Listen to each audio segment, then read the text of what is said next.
कौन सी नमाज के? बिस्मिल्लाहिर्रहमानिर्रहीम जी। Everyone please pay attention. बड़ा आराम से कुछ ही मिनट में एक बहुत अच्छी बात डिस्कस हो सकती है, but I need your attention there. Okay Raima. Raima, आज लगता है you are surprised at something. So she was day dreaming at night, studying physics.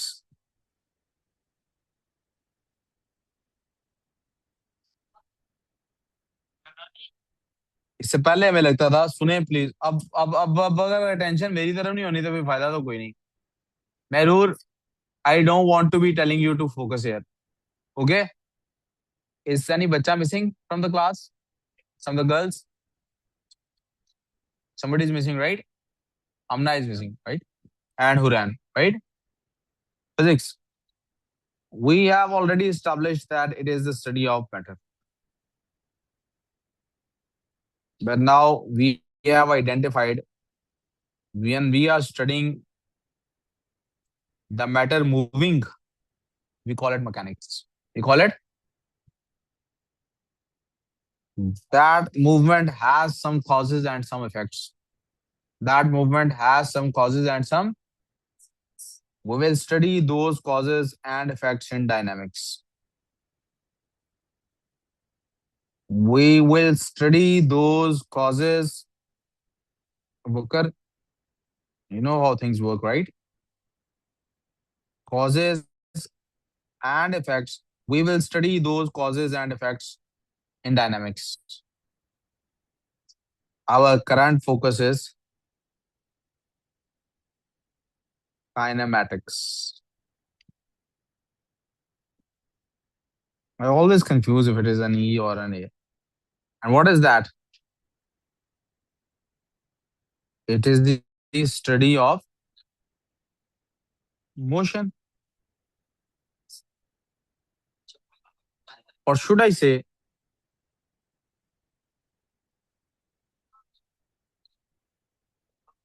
it is the study of uniformity and variability, also called as changeability. Or should I say,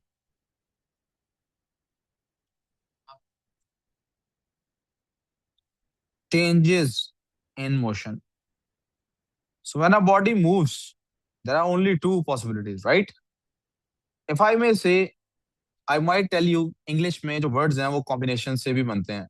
हम words को condense करके भी new words बनाते हैं। Words को condense करते हैं, new word बन जाता है। इंग्लिश में एक वर्ड है काइनेटिक। काइनेटिक का क्या मतलब है? Adiya, what does kinetic mean? Adiya, लगता भी कल का बुखार उतरा नहीं है। Feels like you're in hangover. दोस्त जब इकट्ठे होते हैं तो हैंगओवर होता है ना, राइट? उनको तो पीने के Sorry, बाद but होता I है, didn't अंग्रेजों में write the आता है लफ्ज previous hangover. things. Sir, I'm sorry, but I आपको didn't लगता है write the खाने के previous साथ? things. पाप पाइन मैं देता हूँ बेटे, प्रीवियस थिंग्स भी लिखने के लिए देता हूँ। काइनेटिक का मतलब क्या होता है? मूवमेंट। क्या मतलब होता है? And then there is a word called as mathematics, right? Mathematics का क्या मतलब होता है? हिसाब किताब। क्या मतलब होता है? तो हमने क्या किया? We use these two words. ओ, ओ, ओ, ये क्या हो गया? और हमने क्या किया? काइनेमेटिक्स बना दिया। क्या बना दिया? कोई कंफ्यूजन? Ninja hoodie. यार हुडी बड़ा अच्छा हुडी पहना हुआ आपने। पुराने जमाने में ना गांव में वो जो लड़कियां मटका लेके फिरती होती थी ना, उनकी ऐसी गुत्ती होती थी, उनका दुपट्टा ऐसा होता था। काइनेमेटिक। अब बेटे जी, ये अब लिख लें, फैसलाबाद में ऐसे होता था। उमर, मुझे लगता था सिर्फ आर्मी में होता। लेकिन आर्मी तो हर जगह है ना।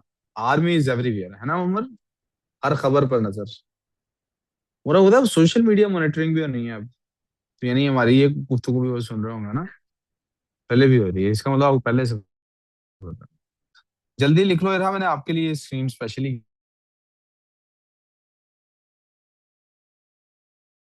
Sir, can you go upwards? Sir, your screen is not shared. Irha मुझे पता है स्क्रीन शेयर खत्म हो गया होगा, अब दोबारा वापस आ गया होगा। No, इसने भी आगे से यही कहा। it's not that. हाँ,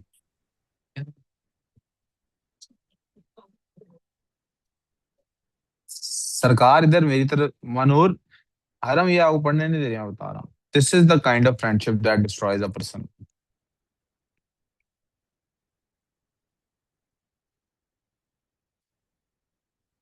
चुप ना कराओ, ध्यान इधर दो ताकि वो ऑटोमेटिकली चुप कर जाए। हाँ जी जनाब, ये लिख लिया, आगे चलो। Sir, कहने ये कोई इतनी इंपॉर्टेंट बात नहीं थी कि काइनेमैटिक्स लफ्ज कैसे बना। This was just me showing off कि काइनेमैटिक्स कैसे बना। आगे चले। sir, नहीं, I haven't wrote in the graph. कौन सा ग्राफ? The ग्राफ तो मैंने बनाया ही yeah, I mean like the नहीं। This thing no, the upper thing. है Yeah, नहीं। I'm just writing the last few like kinematic study of motions. अच्छा, आपने ऐसे करना है इधर, मैंने थोड़ी देर ना अभी डायरेक्ट तेज से पढ़ाता हूँ, आपने गौर से सुनते जाना है। If you can note something well and good, नहीं नोट कर पाओगी छोड़ देना, इकट्ठे नोट कर लेना, ठीक है बेटे? Same goes Okay, for you guys. Okay, मैं फिर देता हूँ टाइम आपको।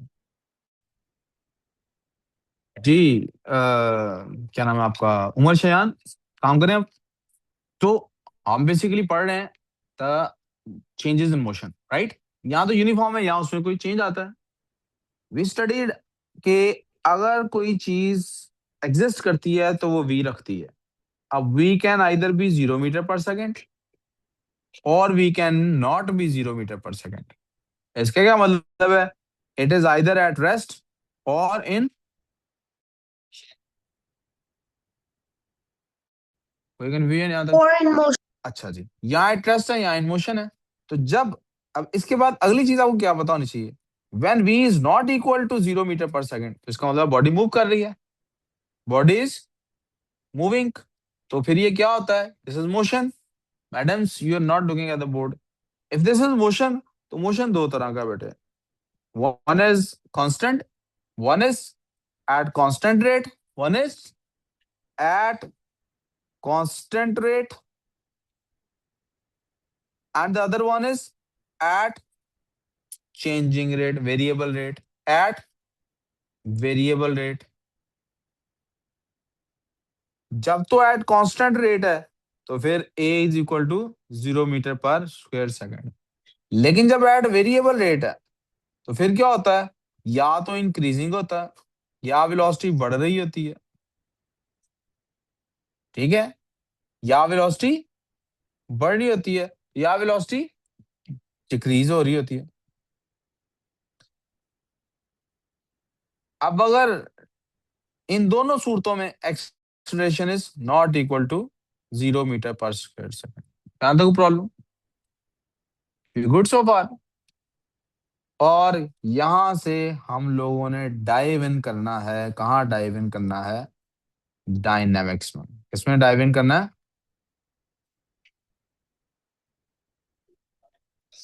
डायनेमिक्स क्या है? It is the study of causes and effects of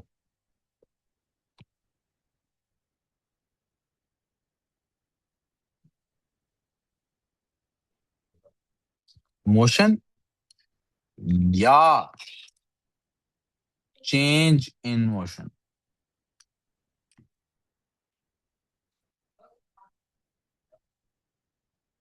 It is the study of causes and effects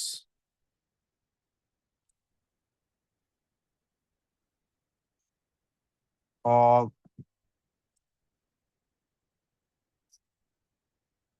delta we which is change इन, बेटे देखो ना, आप इधर ध्यान नहीं है ना यार, प्लीज यार इधर ध्यान होना चाहिए ना अब्दुल आदी, इधर ध्यान होना चाहिए अब्दुल आदी। यहां तक को जरा एब्जॉर्ब कर लें कि डायनेमिक्स जो है वो स्टडी है किस चीज की, कॉजेस मोशन की और इफेक्ट्स। और मोशन की नहीं बात करें, हम कह रहे हैं चेंज इन मोशन की, और चेंज इन मोशन का मतलब वेलोसिटी में चेंज आएगा, राइट? राइट राइमा? कॉजेज में क्या क्या आता है वो इधर लिखेंगे, और इफेक्ट्स में क्या क्या है वो इधर लिखेंगे। और ये हमारा आगे का इस सेक्शन के मुख्तलिफ चैप्टर्स बनते जाएंगे। कॉज क्या होती है कभी भी मोशन में चेंज आने की?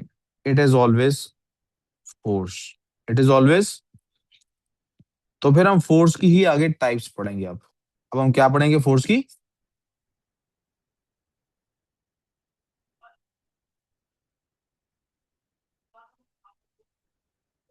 कौन कौन सी फोर्स होती है? सबसे पहले हम इसकी दो कैटेगरीज बनाएंगे। जी जी, मैंने कहा अभी सिर्फ सुनते जाएं, गौर से ऑब्जॉर्व करते जाएं। फिर उसके बाद होंगी नॉन कॉन्टैक्ट फोर्सेस। फिर कॉन्टैक्ट के अंदर और नॉन कॉन्टैक्ट के अंदर क्या क्या आता है वो भी लिख लेते हैं एक दफा के लिए। कॉन्टैक्ट के अंदर कौन कौन सी फोर्स आती है? एक्शन आती है बेटे उसमें फोर्स, उसमें रिएक्शन फोर्स आती है बेटे, और रिएक्शन फोर्स के अंदर आता है एक बहुत बड़ी चीज जिसको कहते हैं रेजिस्टेंस। क्या चीज है? और नॉन कॉन्टैक्ट के अंदर क्या क्या आता है बेटे? इसके अंदर आता है बेटे वेट। आप देखें कोई बॉडी हवा में भी हो तो उसका वेट होता है। इसके अंदर होती हैं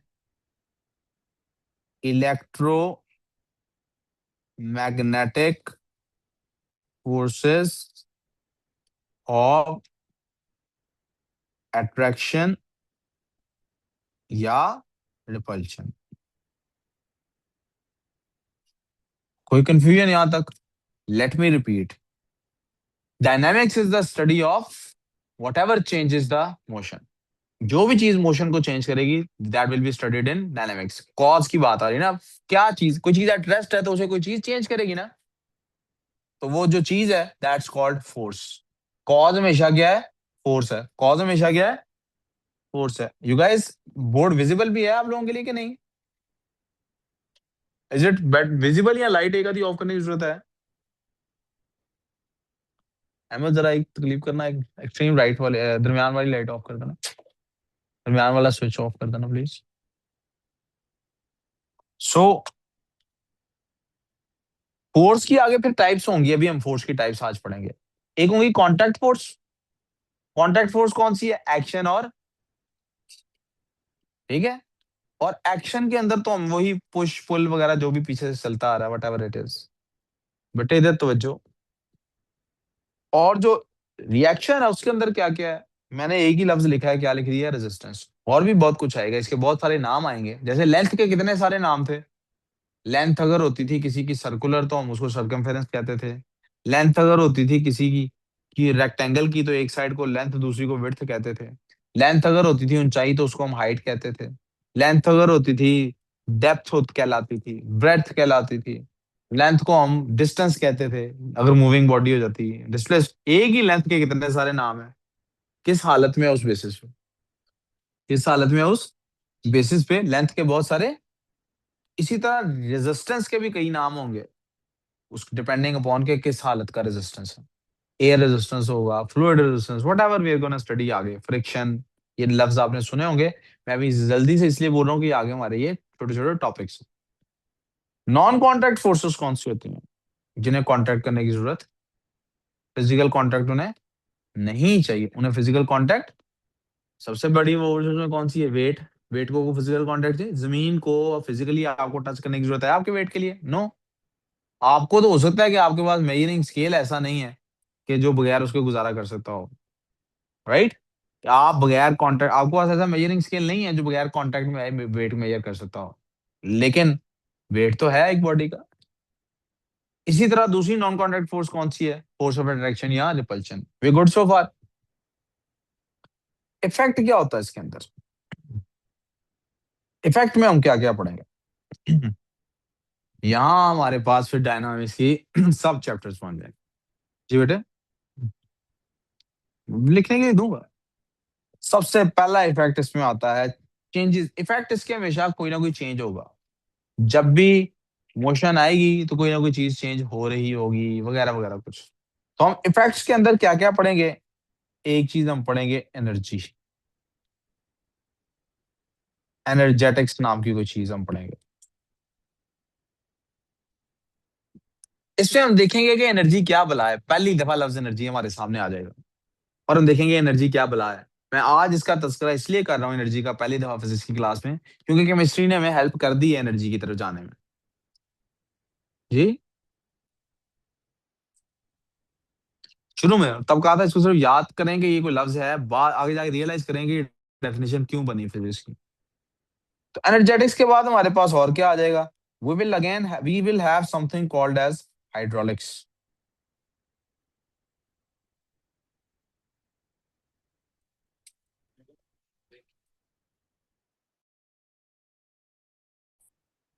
फोर्स का असल में बेटे जो इफेक्ट होता है वो क्या होता है बेटे? एक तो फोर्स का इफेक्ट ये होता है कि बॉडी मूव करती है, उसकी चेंज इन वेलोसिटी आती है। ठीक है। एक एनर्जेटिक्स और हाइड्रोलिक्स की तो बात है।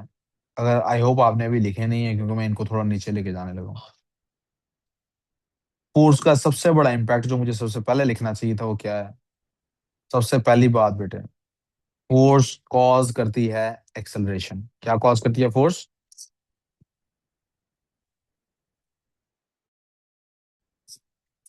मोशन कॉज करती है, एक्सेलरेशन कॉज करती है ना फोर्स। फोर्स क्या करती है? फोर्स तो एग्जिस्ट करती है ना। अब आपको पता है चेंज इन वेलोसिटी का मतलब है फोर्स आई है कहीं ना कहीं से, क्योंकि चेंज इन वेलोसिटी का मतलब एक्सेलरेशन हुआ और एक्सेलरेशन का मतलब है फोर्स लगी है।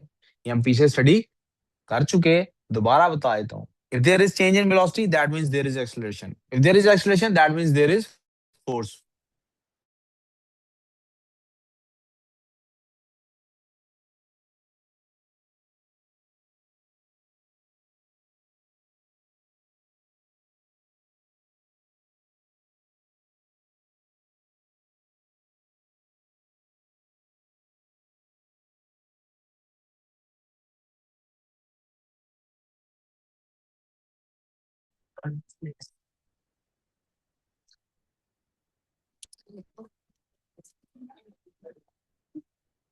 सर आपका स्क्रीन नहीं शेयर हुआ हुआ। तो एक्सेलरेशन के अलावा क्या कॉज करती है बेटे? एक और चीज कॉज करती है which is called as extension. क्या कहते हैं उसको बेटे?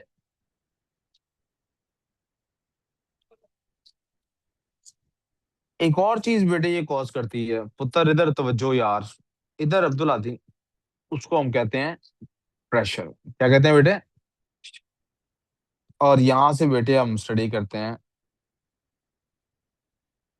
हाइड्रोलिक्स और उसके आगे स्टडी करते हैं एनर्जेटिक्स।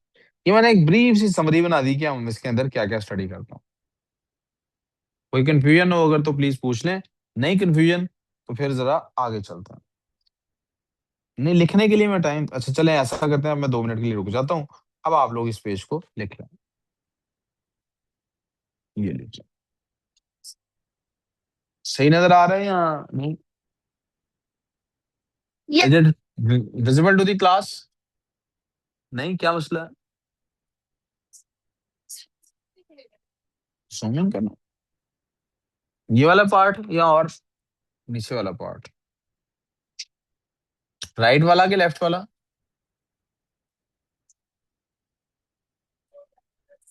ये नहीं, पहले ये पार्ट जूम इन कर देता हूँ, फिर उसके बाद वो पार्ट करता हूँ। ये पार्ट लिख लिया आपने? सबने लिख लिया ये पार्ट? नहीं ना, 100% इधर रिजल्ट भी नहीं आएगा 100% आपसे।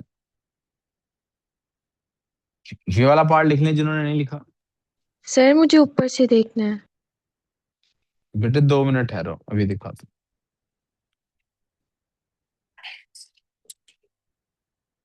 लिख लिया जी?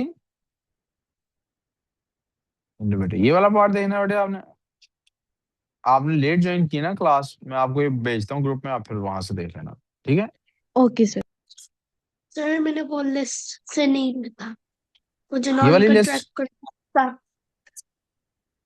नो, नॉन कॉन्ट्रैक्ट कॉन्ट्रैक्ट वाला कोई बात नहीं, कोई बात जो नहीं है लिस्ट बेटे। कर रहे थे वो उसका नॉन फिर कॉन्ट्रैक्ट, सिक्स। कॉन्ट्रैक्ट वाला क्या करें, यस कॉन्ट्रैक्ट और नॉन कॉन्ट्रैक्ट, ये वाली list. sir, your screen is frozen, I think. Oh, yeah, that one.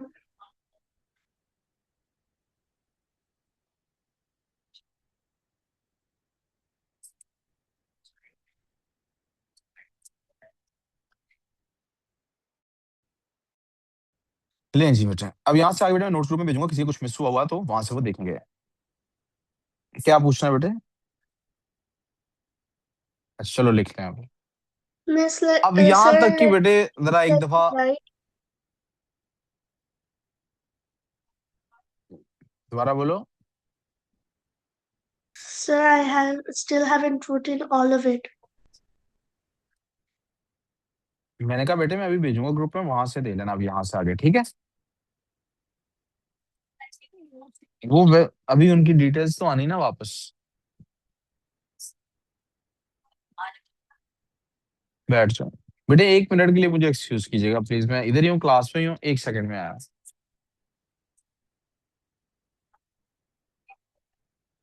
गिरी में आया अभी, 1 मिनट बस, ये थोड़ा सा फिजिक्स का और करना, फिर केमिस्ट्री पढ़।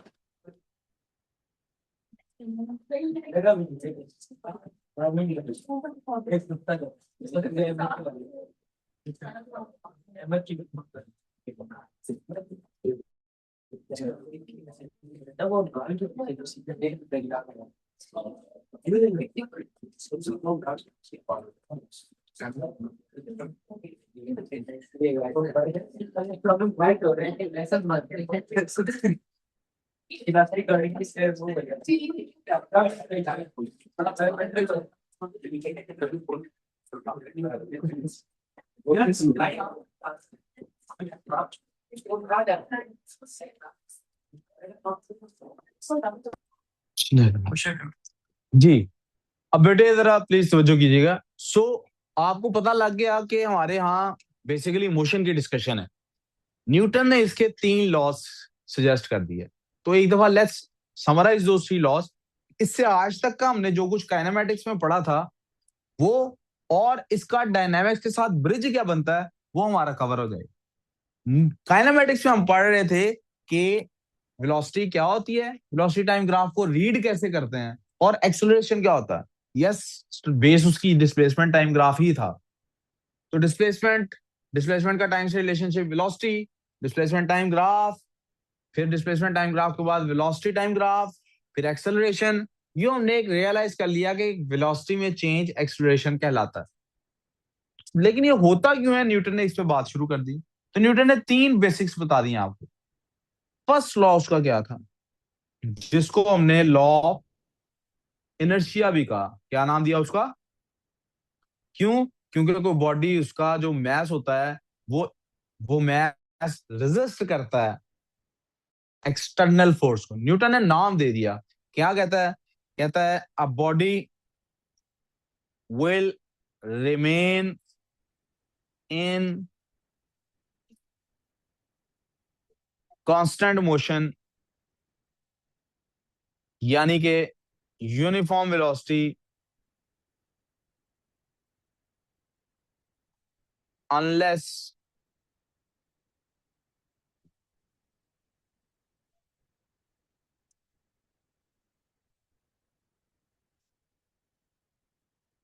सम of all forces is not equal to 0। कब तक ये होगा? जब तक sum of all forces, sorry, unless, इसको इस तरह नहीं रिफ्रेश करना चाहिए, unless sum of all forces is equal to के छोड़ते हैं, unless sum of all forces, ऐसे ही होना चाहिए यार। या इसको और कैसे लिख सकते हैं, अनलेस या तो ये कह सकते हैं sum of all forces is not equal to zero, F net is not equal to zero,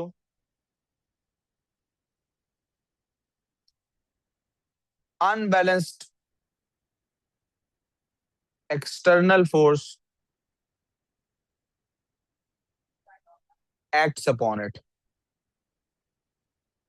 all in all Newton ये कह रहा है कि हर बॉडी पर जितनी भी फोर्सेज एक्ट करती हैं वो आपस में एक दूसरे से बैलेंस आउट हो जाती हैं। अगर ये बैलेंस खराब हो जाए तो फिर क्या होता है, अगर ये बैलेंस खराब हो जाए तो फिर क्या होता है, उसकी वेलोसिटी में चेंज आ जाता है, उसकी वेलोसिटी में।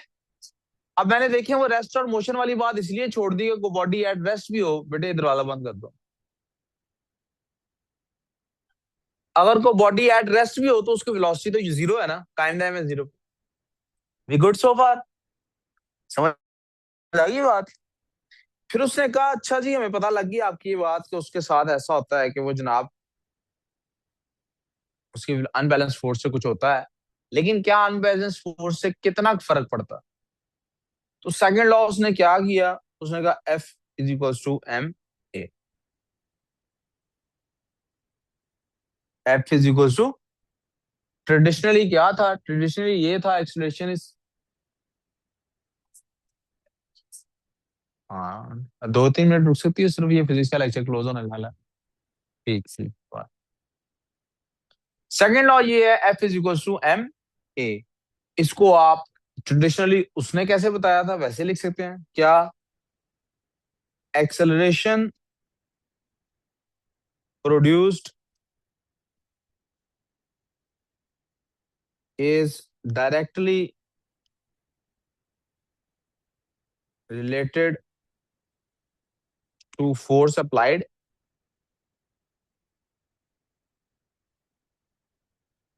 and inversely related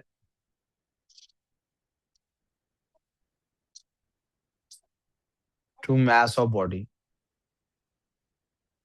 जो भी फोर्स लग रही है बॉडी के ऊपर वो उसमें एक्सेलरेशन प्रोड्यूस कर रही है, तो वो किससे डायरेक्टली रिलेटेड होगा, फोर्स अप्लाइड से। किससे डायरेक्टली रिलेटेड होगा, और इनवर्सली रिलेटेड किससे है, मास ऑफ बॉडी से। जिसको मैथमेटिकली लिखा जाए अगर तो वो क्या बनता है, a is equals to F over m. लेकिन उसको सिंपलीफाई करके उसने कैसे बयान कर दिया, force is the product of mass and acceleration produced in either way। ये हमारे पास सेकंड लॉ ऑफ मोशन। तो समराइज सो फार 1 second, कहता है sir. किसी भी बॉडी में एक्सेलरेशन प्रोड्यूस नहीं होगा जब तक के कोई फोर्स उस पर अप्लाई नहीं होती, एडिशनल फोर्स नहीं अप्लाई होती। किसी भी बॉडी में एक्सेलरेशन प्रोड्यूस नहीं होगा जब तक एडिशनल फोर्स उस पर अप्लाई नहीं होती। और सेकंड लॉ में क्या करता है, मेजर करके दिखा देता है कि कितनी एक्सेलरेशन प्रोड्यूस होने का हम क्या मतलब लेंगे, कितनी फोर्स अप्लाई होगी। यहां तक कोई प्रॉब्लम, वी गुड सो फार। सिर्फ एक बात और लिख लूं फिर आपको लिखने के लिए टाइम देता हूं, तीसरा लॉ भी कवर कर दूं। And the third law states, third law क्या कहता है, थर्ड लॉ कहता है ऑल, बल्कि इसको इस तरह लिख देता हूं, वो कैसे कहता है वो अलग चीज है, ठीक है। वो कैसे कहता है चलो उसका कहना भी ले लेता हूं, to every action there is an equal but opposite reaction. ये ट्रेडिशनली जो बुक्स में लिखी होती है फारग तरीन डेफिनेशन। असल में क्या है जो आप सीखेंगे अब मेरे से इससे अगले लेक्चर में, universe always tends to balance out the unbalanced forces. The Quran इसको कैसे डिस्कस करता है, कुरान कुल मन अलैहा फान, हर चीज ने फना हो जाना। जैसा यूनिवर्स पैदाइश से पहले था, एक दिन सब कुछ वैसा वापस। दैट्स कुल मन अलैहा फान। समझ आ गई मेरी बात? सो यू अंडरस्टूड कुल मन अलैहा फान का मतलब ही हर चीज फानी है, हर चीज ने everything is will go out of existence. And you see, असल में न्यूटन भी इसी को डिकोड करने की कोशिश कर रहा। चीजें यूनिफॉर्म रहेंगी, अब तीनों को एक एक लड़ी में, एक हार में परोते हैं। Everything will remain in uniform motion, यानी everything will stay as it is, nothing will change.